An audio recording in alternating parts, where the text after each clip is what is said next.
The Giving Hope Foundation is a not-for-profit organization, and this came when I saw the need from working in the oncology system. Most of the persons who were diagnosed, for example, breast cancer, came in at stages 3 and 4. And at that point, it's no longer us talking about curing the disease. It's now about trying to control the disease. So I looked around and I realized that we didn't have any NGO that was trying to push raising awareness, education, or even doing screening outside of the regular health system. So I started the Giving Hope Foundation, and there we started to do screening for breast, cervical, and prostate cancer. We also cater for children with cancers, with solid tumors as well. And we would support our cancer patients and survivors. We have a Giving Hope Foundation survivorship program where we have a lot of survivors. We have our psychologist, myself, the nutritionist in that group. So we attend to our survivors or patients at whatever time. If they have a need, they reach out, we respond. But when it started back in 2015, if a question came through about what to eat or what not to eat, we had to answer those questions as the professionals. Now, questions come through from the newer patients or the new survivors, and we don't have to answer. The older survivors who are well seasoned in it, they take the forefront. How did that make you feel? I must say, I feel proud to know that I would have started something like this that is meaningful and impactful on the lives of our cancer patients and survivors. But I just love to see how my cancer survivors and patients are thriving. Now, we often hear that early detection saves lives. How crucial is it for women to get screened for breast cancer? So, breast cancer is the #1 cause of cancer here in Guyana.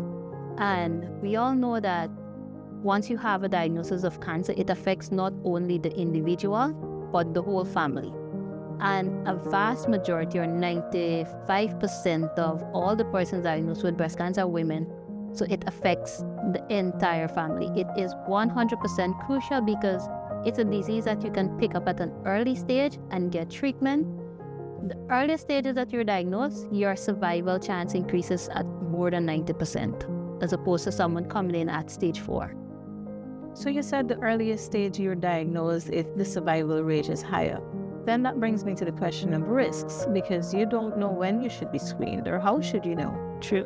So women above age 40 should get your first mammogram, your first screening mammogram, with or without any sign or symptom.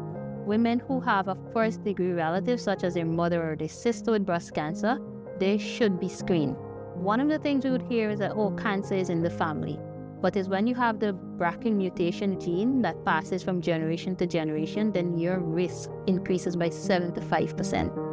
So those persons who have it in their family should start getting screened at age 40. For women who have no children or less than 2 children are at a higher risk, while women who do not breastfeed or women who use oral contraceptive pills, those patients are at high risk because they put back estrogen into their bodies, which once you have a prolonged exposure, it increases your risk.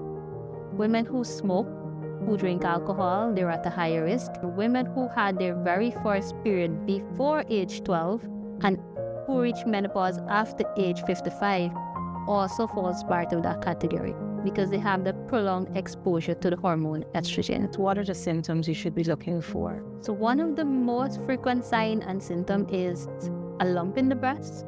One of the breasts is getting larger faster than the other one. If you have this orange peel skin, exactly like what the skin of an orange looks like, how it's thick and dimply, if you have that on the breast, that is definitely a sign of breast cancer. If you're having your nipples pointed out for breastfeeding and then one day you wake up and it's being sunk back into the breast, that's another sign. If you're having leakages from the breasts, for example, you're not breastfeeding, you have no small child, but then you start secreting white secretion, it could be bloody, it could be red, it could be green, you should have that checked out. Or sometimes the breast looks normal, but then you have a lump underneath your armpit. Now, those are some of the most frequent signs and symptoms of breast cancer. Are there any other types of cancers that women should be concerned about apart from breast cancer?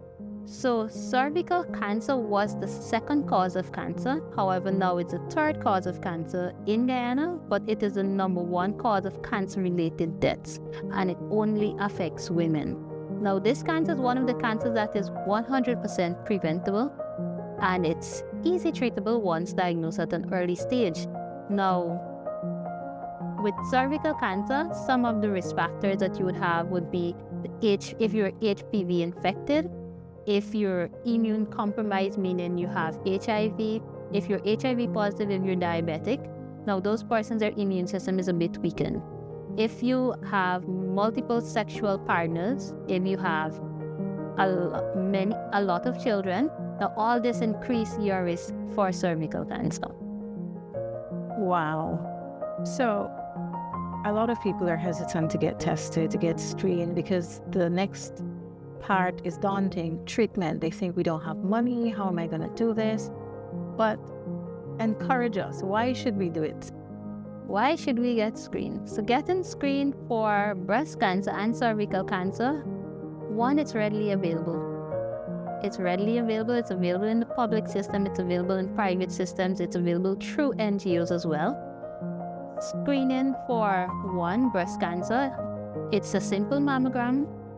For cervical cancer, we have the HPV vouchers going around. We have pap smear available. But most importantly, why you should do it is because you can take charge of your health. Knowing information is power, and you have that power in your hand to save your life. Anything else that you want to add? What message do you have? Let me go that over. What message do you have for women today? This is Breast Cancer Awareness Month. I think my message would have started since 2015, and I'll continue to say the same thing. Early detection saves lives. I have seen a lot of women who now, because of all of the awareness that's out there through the NGOs, through the Ministry of Health, they're now getting diagnosed at early stages. Now we're having women coming in with stage 1, stage 2, right? And when you find out, oh, they heard it on the radio, they got checked. So get screened. Don't hesitate. Do not be afraid. Treatment is readily available right here in Guyana, right? So having that fear of knowing what you have as opposed to having the fear of going through treatment, there's always a support system. There's always NGOs. There's Given Hope Foundation who's there to support you through your journey. Early detection saves lives. Choose life, not death. Many hearts, one fight. Remember, on October 27th, we are walking from 6 a.m. at the Everest Cricket Ground. Your health matters.